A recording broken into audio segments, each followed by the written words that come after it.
Assalamualaikum warahmatullahi wabarakatuh. Pada video kali ini saya akan menjelaskan materi makromolekul. Makro itu besar, jadi kalau makromolekul adalah molekul yang besar atau disebut dengan polimer. Contoh dari polimer atau molekul besar yaitu misalkan karbohidrat, protein, lemak adalah contoh dari molekul-molekul besar. Reaksi pembentukan polimer, karena poli tadi artinya banyak, maka pembentuk polimer adalah molekul yang kecil yang disebut dengan monomer. Reaksi pembentukan polimer atau disebut dengan reaksi polimerisasi ada dua cara, yaitu yang pertama adalah polimerisasi adisi melalui reaksi adisi. Reaksi adisi yaitu reaksi dari molekul yang rangkap menjadi ikatan tunggal. Itu adalah ciri dari reaksi adisi.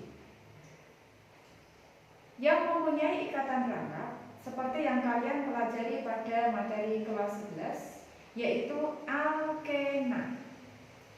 Alkena, suku terpendek atau rantai C terpendek, yaitu etena. Perhatikan contoh berikut. Jadi, etena memiliki ikatan rangkap akan mengalami reaksi adisi dengan etena yang lain. Misalkan di sini hanya saya tulis dua molekul, etena pertama dan etena kedua. Maka ikatan rangkap ini, nanti akan membuka berikatan dengan molekul sebelumnya. Rangkap ini juga nanti akan membuka ketemu molekul berikutnya. Sama, yang kedua juga sama. Sehingga yang semula rangkap nanti ikatannya pindah. Maka hasilnya yaitu Cr2. Karena nanti ini berikatan dengan molekul sebelumnya, maka ini ada tangannya. Jadi Cr2. Berikutnya adalah Cr2. Kenapa? Karena ini rangkapnya sudah membuka. Kemudian ketemu dengan molekul berikutnya CH2, berikatan dengan CH2, ini ketemu dengan molekul berikutnya. Ini karena tadi contohnya hanya dua, sebetulnya kalau dua ya bukan polimer, tetapi dimer. Maka nanti polimernya ini adalah potongan polimer. Poli itu banyak, panjang potongannya. Potongan dari polimer yang monomernya adalah etena, sehingga polimernya namanya polietena atau dikenal dengan polietilena yang disingkat dengan PE, yaitu bahan baku pembuatan plastik pembungkus itu adalah PE. Kemudian contoh kedua, ini memiliki ikatan rangkap, tapi ada cabang namanya Cr. Jadi etena yang kehilangan satu atom H itu namanya gugus vinil. Kalau etana kan alkilnya namanya etil, tapi kalau etena itu vinil, sehingga namanya vinyl klorida. Untuk memudahkan menuliskan reaksi, maka karena ini bukan rantai C, ini adalah Cr, maka taruh di bawah. Nanti yang berikatan adalah C sebelah kiri dan kanannya rangkap. Jadi ini nanti ketemu berikutnya.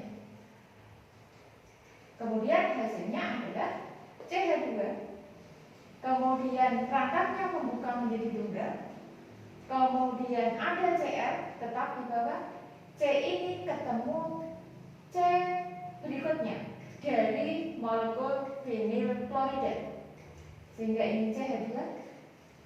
Kemudian tangannya ini membuka gandeng dengan molekul berikutnya, maka ini adalah CH, kemudian ini tangan, Cl-nya di bawah. Potongan polimer seperti ini karena penyusunnya tadi vinyl klorida, maka polimernya adalah polivinyl klorida atau disingkat dengan PVC, yaitu bahan untuk membuat pipa air. Dari dua contoh ini, ternyata hasil reaksi sama persis dengan penyusunnya, dengan monomernya.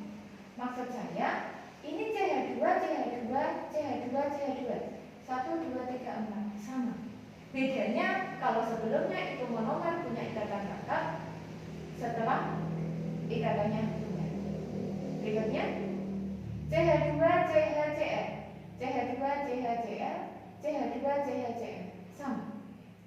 Jadi kesimpulannya, polimerisasi adisi cirinya adalah monomer memiliki ikatan rangkap, kemudian hasilnya adalah sama artinya molekul pembentuknya itu sama, bedanya hanya di ikatan. Perhatikan contoh yang ketiga. Jadi ada 4C tetapi rangkapnya ada 2. Kemudian cabang di nomor 2 metil, sehingga namanya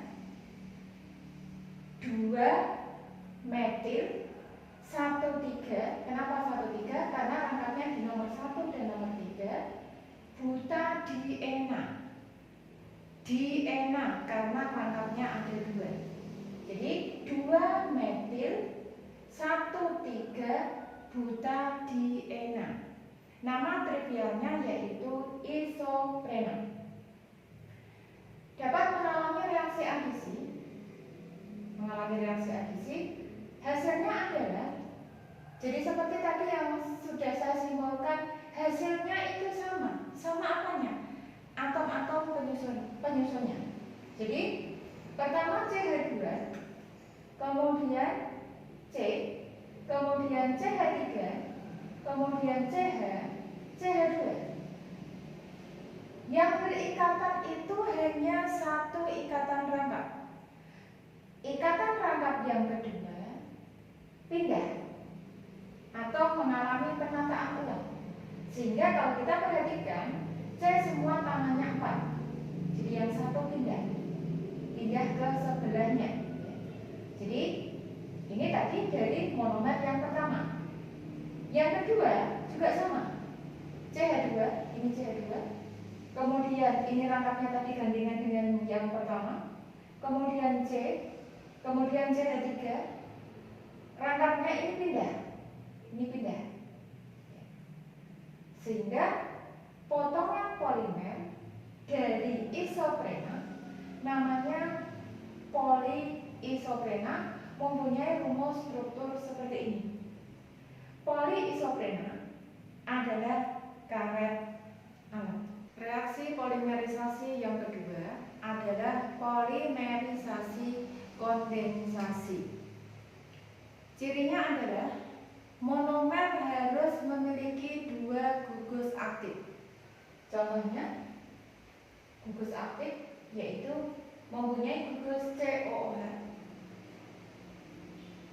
kemudian gugus MH2.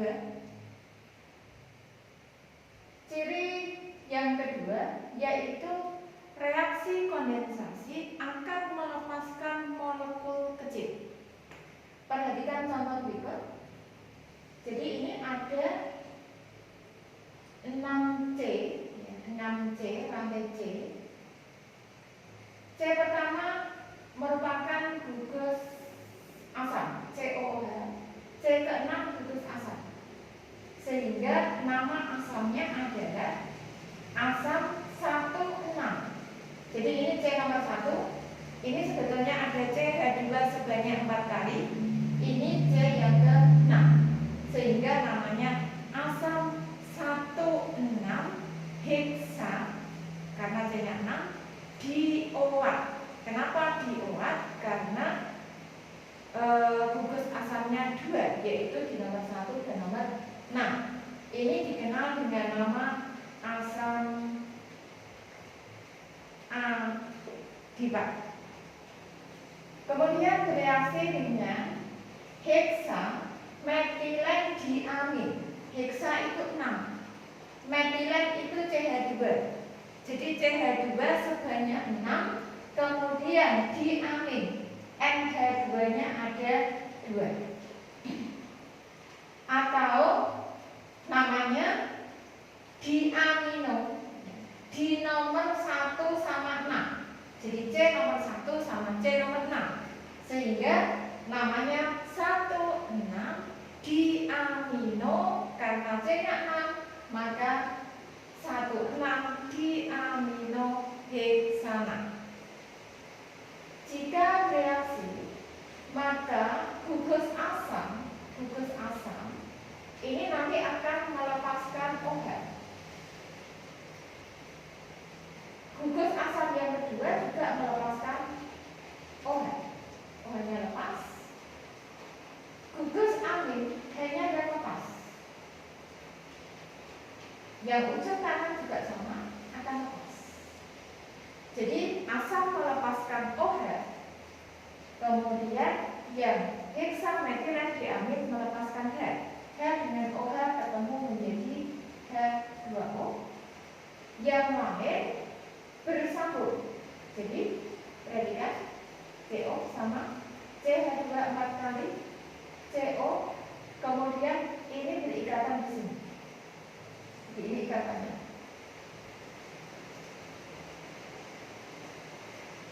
Jadi kemudian H dengan OH menjadi H2O.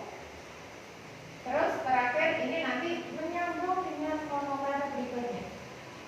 Jadi yang saya tuliskan ini hanya 2 monomer, maka menghasilkan 2 molekul hidrogen. Jadi molekul kecil yang dilepaskan untuk nomor ini adalah hidrogen.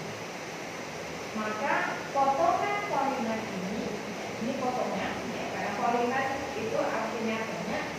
Ini memiliki nama nilon 66 yang digunakan sebagai bahan tekstil. Contoh yang kedua, reaksi polimerisasi kondensasi, yaitu etilen glikol bereaksi dengan dimetilteretana. Jadi kedua monomer memiliki gugus aktif, yaitu gugus alkohol. Nanti yang lepas adalah H-nya, jadi yang lepas H. Kemudian dimetilteretana yang lepas adalah OCH3. Kemudian yang sebelah kanan juga sama, ini nanti lepas, ketemu H berikutnya dari molekul etilen glikol, dan ini juga lepas, sehingga hasilnya O, CH2, kemudian O, terus berikatan dengan CO, kinjen-kinjena, CO, melepaskan molekul kecil, yaitu CH3OH, metanol. Kalau hanya 2 yang bereaksi, maka hasilnya adalah dimer dengan melepas 2 molekul metanol. Tetapi kalau polimer, maka nanti akan melepas sebanyak N monomer. Setelah kita pelajari tentang reaksi polimerisasi, berikutnya adalah penggolongan polimer. Berdasarkan asalnya, polimer dibedakan menjadi 2, yaitu polimer alam dan polimer sintetis. Polimer alam contohnya amilan, protein, Poliisoprena yaitu karet alam, selulosa dan lain-lain. Untuk polimer buatan yang buatan dari pabrik, contohnya PE, PVC, teflon, dakron, bakelit dan lain-lain. Kemudian berdasarkan jenis monomernya, jenis monomer penyusunnya yaitu homopolimer dan copolimer. Kalau homopolimer itu penyusunnya atau monomernya sama. Biasanya yang berawalan poli. Polietilena berarti penyusunnya etena. Polivinyl klorida penyusunnya vinyl klorida. Kemudian yang copolimer yang penyusunnya beda. Misalkan nilon, bakelit, dakron. Kemudian berdasarkan daya tahan terhadap panas. Jadi ada polimer yang tahan terhadap panas, ada yang tidak tahan. Yang tahan terhadap panas disebut termosetik, yaitu contohnya bakelit yang untuk peralatan listrik. Kemudian Kevlar. Kevlar itu baju anti peluru atau rompi anti peluru. Kalau yang termoplas itu tidak tahan terhadap panas. Misalkan plastik pembungkus itu yang terbuat dari PE, kemudian PVC, kemudian dakron, kemudian polimer alam misalnya amilem, selulosa, protein itu juga tidak tahan terhadap panas. Seperti yang sudah saya jelaskan bahwa contoh dari polimer yaitu polimer alam adalah protein, karena protein tersusun dari monomer yaitu asam amino. Perhatikan rumus struktur asam amino, yaitu memiliki gugus COOH, memiliki gugus NH2. Jadi sifat asam amino yang pertama adalah bersifat optis aktif. Bersifat optis aktif jika memiliki atom C asimetris, yaitu C ini namanya C alfa, jadi asam amino alfa. C yang sudah saya beri tanda ini memiliki gugus COOH. Salah satu tangan mengikat COOH, mengikat R. Jadi asam amino jenisnya bermacam-macam tergantung dari rantai R-nya. Kemudian mengikat RH2 dan mengikat H.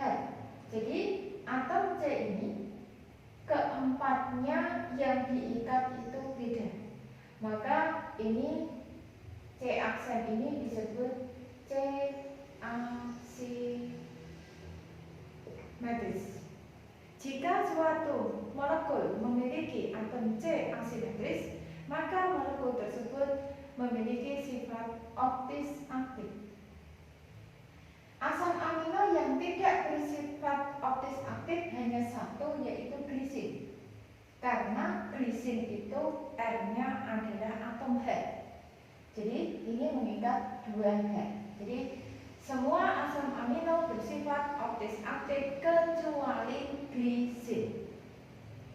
Kemudian sifat yang kedua bersifat amphoter. Amphoter artinya dapat bereaksi dengan asam maupun basa.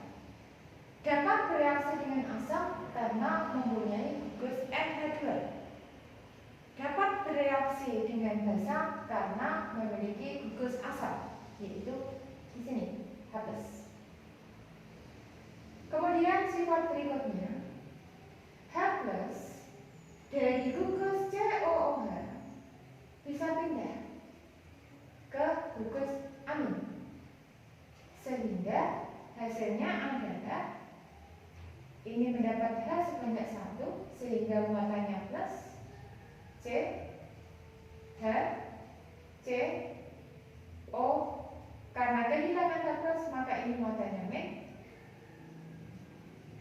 Jadi asam amino H plusnya bisa pindah, sehingga membentuk ion yang memiliki dua muatan, muatan negatif dan muatan positif. Jadi satu ion tapi muatannya ganda, positif dan negatif. Ion seperti ini disebut dengan ion Switten. Reaksi pembentukan protein. Karena asam amino memiliki dua gugus aktif, sehingga reaksi pembentukan protein merupakan reaksi polimerisasi kondensasi. Perhatikan rumus struktur berikut. Ini adalah monomer yang pertama, memiliki gugus COOH dan gugus NH2. Nanti akan lepas, yaitu OH-nya lepas, berikatan dengan H dari gugus amin molekul berikutnya. H-nya juga lepas. Kemudian ini OH-nya nanti akan lepas ketemu dengan H molekul berikutnya. Sehingga hasilnya NH2 C, ini ikat H sama F, CO ketemu dengan NH. Jadi ikatan antar asam amino adalah ikatan ini. Ya, jadi yang saya beri kotak ini itu ikatan antara asam amino yang satu dengan asam amino yang lain. Maka ini disebut ikatan peptida. Jadi ikatan antar asam amino disebut ikatan peptida. Maka protein karena terbentuk dari asam-asam amino melalui ikatan peptida, karena protein itu polimer, sehingga nama lain dari protein adalah polipeptida. Reaksi polimerisasi kondensasi cirinya adalah melepas molekul kecil. Pada reaksi pembentukan protein ini juga melepas molekul kecil, yaitu H2O. Ya, sebanyak misalkan N. Identifikasi adanya protein atau asam amino dapat dilakukan dengan cara yang pertama menggunakan larutan dendritrin. Jika suatu sampel ditetesi dengan larutan dendritrin yang tidak berwarna, kemudian dipanaskan, jika terbentuk warna ungu, menunjukkan bahwa sampel tersebut mengandung protein atau asam amino. Identifikasi yang kedua dapat digunakan larutan bioret. Jika ditetesi dengan larutan bioret kemudian dipanaskan, terbentuk warna ungu, maka menunjukkan adanya ikatan peptida. Identifikasi berikutnya adalah uji xanthoprotein atau uji xanthoprotein, yaitu dipanaskan dengan asam nitrat pekat akan terbentuk warna kuning, dan jika ditambahkan basa alkalis NaOH misalnya akan terbentuk warna jingga. Kemudian uji Brenner, yaitu dilakukan jika terbentuk endapan timbal asetat yang berwarna hitam, menunjukkan sampel tersebut mengandung belerang. Contoh polimer yaitu karbohidrat atau sakarida. Penggolongan karbohidrat atau sakarida yang pertama adalah monosakarida. Jadi molekul yang paling sederhana dari karbohidrat yaitu monosakarida. Monosakarida ada dua jenis yang tergolong aldosa jika memiliki gugus aldehid dan ketosa jika memiliki gugus keton. Kemudian tergantung juga jumlah atom C penyusunnya. Jadi misalkan C-nya 6 maka namanya heksosa. Kalau 5 pentosa. Kalau 3 triosa. Jadi contoh monosakarida yang jumlah C-nya 6 tetapi gugus aldehid yaitu aldoheksosa. Contohnya adalah glukosa, galaktosa dengan rumus C6H12O6. Tetapi jika mengandung ikatan keton atau mengandung gugus keton, maka namanya ketoheksosa dengan rumus yang sama C6H12O6, tetapi namanya adalah fruktosa. Jadi contoh monosakarida, glukosa, galaktosa, fruktosa itu yang jumlah C-nya 6. Kemudian jika tersusun oleh dua molekul monosakarida disebut disakarida dengan rumus C12H22O11. Disakarida jika dihidrolisis direaksikan dengan air akan terbentuk dua molekul monosakarida. Jadi kalau maltosa direaksikan dengan air akan terbentuk dua molekul glukosa. Laktosa terbentuk galaktosa dan glukosa. Sedangkan untuk sukrosa jika dihidrolisis terbentuk molekul fruktosa dan glukosa. Jadi kalau maltosa dua molekul glukosa, kalau laktosa berarti galaktosa dan glukosa, kalau sukrosa menjadi fruktosa dan glukosa. Kemudian untuk polisakarida, poli artinya banyak ya. Jadi monomer yang besar, polisakarida contohnya adalah amilem, selulosa, dan glikogen. Identifikasi adanya karbohidrat dapat dilakukan melalui yang pertama yaitu uji molis. Ini adalah uji umum adanya karbohidrat. Jadi suatu sampel cair yang ditetesi dengan alfa maltol dan H2SO4 maka akan terbentuk dua lapisan, di mana antara lapisan tersebut jika ada karbohidrat maka menunjukkan warna merah ungu. Kemudian yang kedua, adanya gula reduksi dapat digunakan larutan Verlaine atau larutan Benedict. Jika terbentuk endapan berwarna merah bata menunjukkan adanya gula reduksi. Kemudian yang ketiga, uji adanya amilem dapat dilakukan dengan larutan iodin akan menghasilkan warna biru ungu. Contoh dari makromolekul atau molekul yang besar adalah lemak. Sehari-hari kita mengenal istilah lemak, ada minyak. Perbedaan lemak dan minyak, jadi kalau lemak itu berasal dari hewan, jadi dikatakan lemak hewani.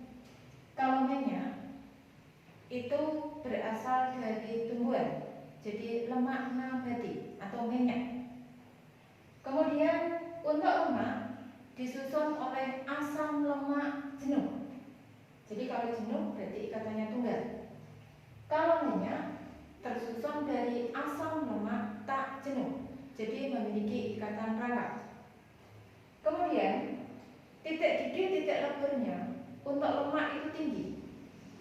Untuk minyak itu titik didih titik leburnya itu rendah, sehingga pada suhu kamar lemak itu berwujud padat dan minyak berwujud cair. Lemak merupakan ester yang tersusun atas gliserol dan asam lemak. Jadi struktur umum dari lemak adalah seperti ini ya. Jadi kalau dihidrolisis karena ini merupakan ester, maka akan terbentuk asam, yaitu asamnya asam lemak dan gliserol. Contoh struktur dari minyak. Jadi karena minyak adalah disusun oleh asam lemak tak jenuh sehingga memiliki ikatan rangkap, maka contohnya gliseril triolea. Jadi untuk penamaan minyak atau lemak diawali dari kata gliseril, ya, gliseril, kemudian triolea karena lemak ini disusun oleh asam lemak olea ada 3, ya, ada 3 sehingga namanya gliseril triolea. Untuk lemak, karena lemak tersusun atas asam lemak jenuh, jadi jenuh ikatannya bunda, yaitu contohnya adalah asam stearat, maka lemak yang disusun oleh asam stearat dan gliserol memiliki nama gliseril tristearat. Reaksi yang terjadi pada lemak karena lemak merupakan ester, sehingga jika dihidrolisis akan menghasilkan alkohol dan asam. Alkoholnya berupa polialkohol yaitu gliserol dan asamnya berupa asam lemak. Jadi contohnya ini adalah gliseril triolea. Jika dihidrolisis ini adalah rumus gliserol polialkohol ya, jadi gliserol dan asam olea. Kemudian lemak atau minyak dapat direaksikan dengan basa, yaitu reaksi pembentukan sabun atau reaksi penyabunan atau saponifikasi. Jadi suatu lemak dengan nama gliseril tristearat